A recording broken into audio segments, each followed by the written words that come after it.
Hello friends, now that we have modeled our building, in this video we'll see how to define the mass source. Okay, so let's first see what is mass source and why we need to define it. If you go to define and click on load pattern, so you can see that we have given the dead load multiplier as 1. So it means that it will calculate the dead load of all the members that has been assigned to it. Okay, also SAP2000 will calculate the seismic weight of the building for applying the earthquake load, right?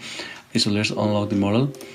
And you can see that if you open the code IS 1893-2002, if you see the table 8 of IS 1893-2002, you can see that percentage of imposed load to be considered in the seismic weight calculation. So it means that if there is earthquake, not all the people are inside of the building. Okay, so if the live load intensity is up to 3 km per meter square, you take only 25% of that value, right? And if it's above 3, you take the 50%, right?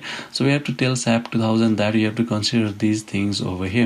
Okay, so for that we define the mass source. Okay, so for defining the mass source, go to define and click on mass source, and after that click on modify so mass source. Okay, so you can change the name of the mass source over here, and what you have to do, you have to uncheck these elements self mass and additional masses and check only specified load patterns option over here, and we click on dead and give the multiplier as 1. So it means that it will take 100% of the dead load. Okay, and so now we'll consider all the wall load as 1 as well. It will take all the wall load that will give to it while applying the loads. Okay, so after that go to floor finish and click on add, and go to partition, click on add, go to parapet wall and click on add.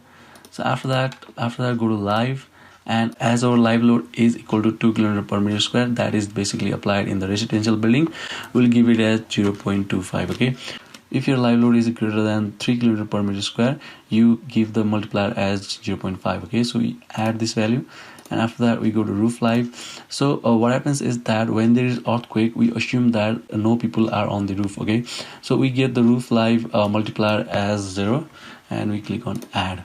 Okay, so anything else? Nothing, right?